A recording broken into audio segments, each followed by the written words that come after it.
Good morning from Copenhagen. We are outside of the press center here in the Eurovision Island, that's what it's called. Next to us now is the genius that actually has designed the stage for this year's Eurovision Song Contest. It's Clauz Zier. Nice to meet you. Nice to meet you. Clauz, last year Emily de Forest won the Eurovision Song Contest and with this bringing the contest to Copenhagen. When was it decided to take this shipyard as the venue? It was decided, I think, October.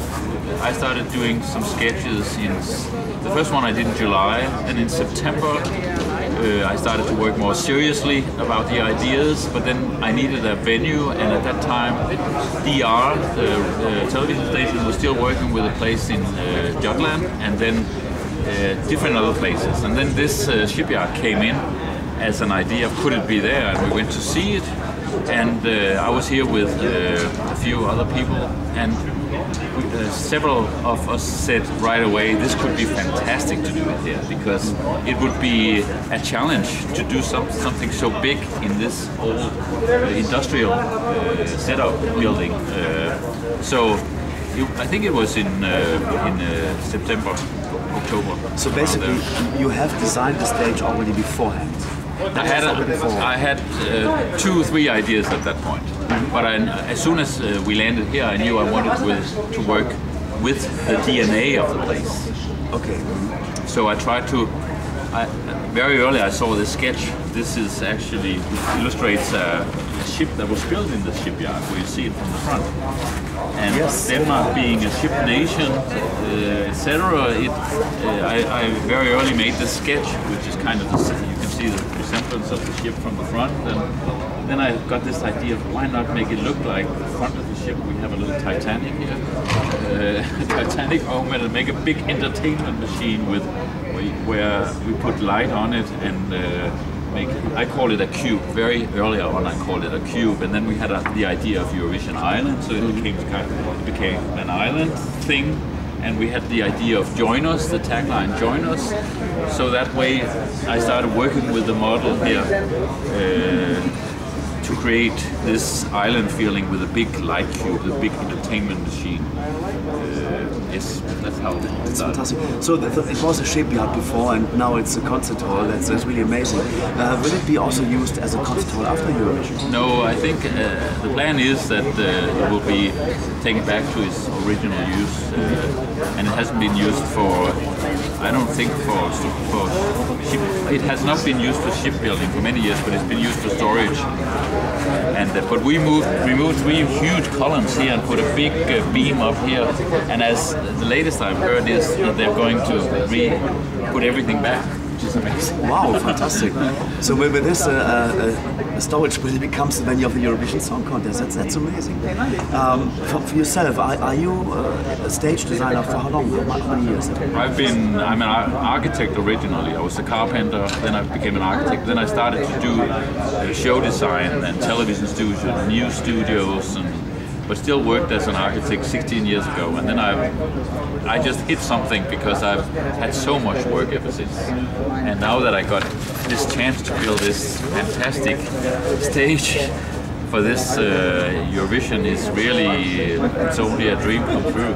Wow. Was it a challenge for you, or like more fun and enjoyment? Or was it? It was a huge challenge because it's such a big production. There are so many fantastic people involved in a project like this, in the process.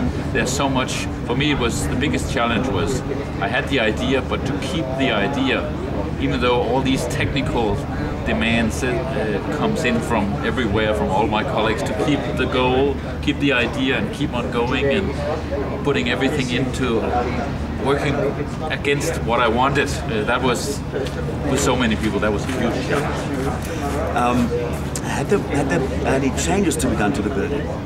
Yes, we had to remove 3 columns and put a big beam up in order to, because it was two spaces next to each other. You can't see it here, but So actually we couldn't create a venue the other way around.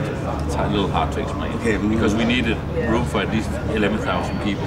So we had to change the venue around and remove a few columns and kind of play in opposite direction than the hall itself. So I guess then if you're removing columns from the building, you had to speak to civil engineers? There were civil engineers involved and yeah, in order to calculate how big that beam had to be. It's 8 meters tall and I think 53 meters long.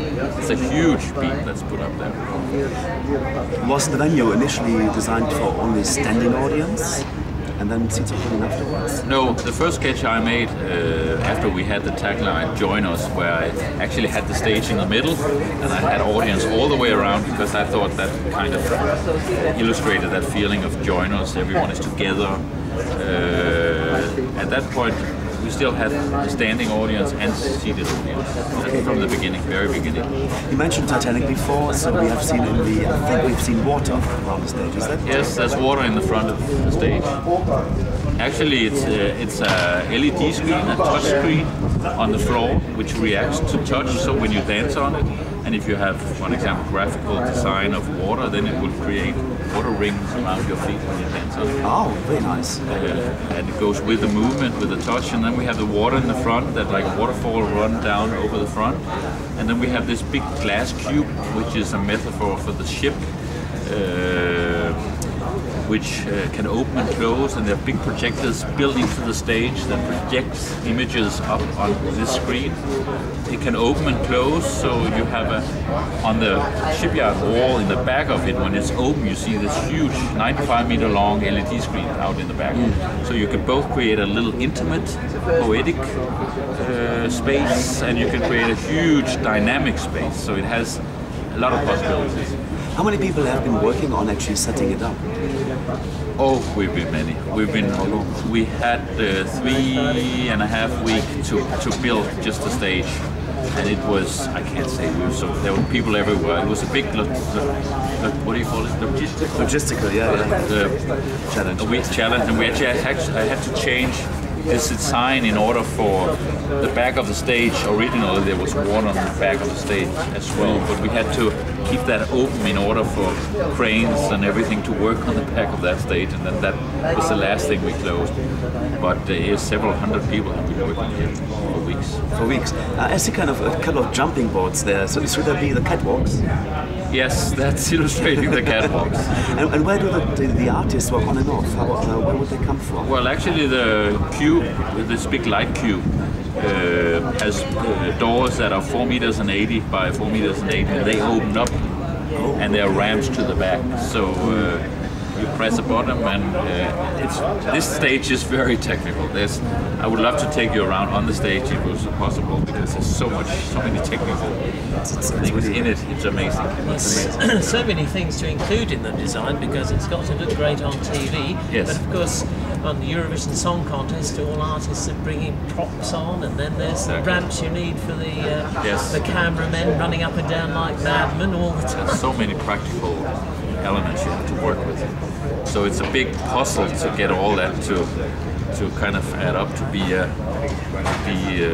and still keep the simplicity and keep the idea, because I wanted to take it a new way, give it a twist, I was thinking a lot of MTV Award and shows like that, to give it a more modern, minimalistic Scandinavian touch, instead of the more the better, which I think it has been some years anyway. Overdone, not mentioning it. I'm not to judge others, but I wanted to do it my way. One of the big things at the Eurovision Song Contest are the scoreboards. Yes. Where will they be? Well, you'll have to see, because we found a solution for that in a very special way. Okay. Which I can't reveal. Oh, okay, it's not a secret. Oh, okay. But what will happen after the stage, after the song contest, when it's over? What will happen to Well, the the same night we start to take it down again, and everything is separated, and the big cube is built of iron with LED lights on it. I designed this LED with a Martin Denmark, which is a light company, because I wanted all the light to be like draw a light with a pencil. That will be taken off, and the glass will be taken off, and as much of it that we can reuse will be reused. Perfect. So it's not wasted. No, it's not wasted. That's nice. The water might be wasted. What is the next step that you actually can work on as a stage designer after the Eurovision Song Contest? What are your future jobs you're going to be doing? Well, I would love to do big shows like this. It would be fantastic. I love to work in the on this scale with so many people. And it gives, of course, the amount of money you work with gives different possibilities to try new things and go new ways with the design. And this has been really, really very challenging, and I would love to do things like more of this. It would be really nice. But I also enjoy a little project, because I think any project is the same process, and it's about the content, what's in the show. I'm just only doing the wrapping, you can say. I'm just wrapping the show, but you have to do it in the right way, of course. Fantastic. A couple more questions I have. We see kind of this little triangles here. Is this the This illustrates the green room, because that was part of the idea from the beginning. Because we had the tagline, join us. We wanted all the artists to be in the venue, to feel part of the show, and that way you get reactions. Everyone can see the reaction from the artists. It makes good television. It makes good television. So, and I heard another country have done that for many years ago. I didn't know that, but for Sweden? Oh no, Baku, Azerbaijan did that. Maybe, but we do it in our own way. Fantastic. Clauz, thank you very much for taking the time to chat to us. You're very welcome. That everything goes right on the night, on the 3 nights basically, that nothing goes wrong and breaks. What is the option when something will break? What is the, sorry? The option when something breaks on the stage.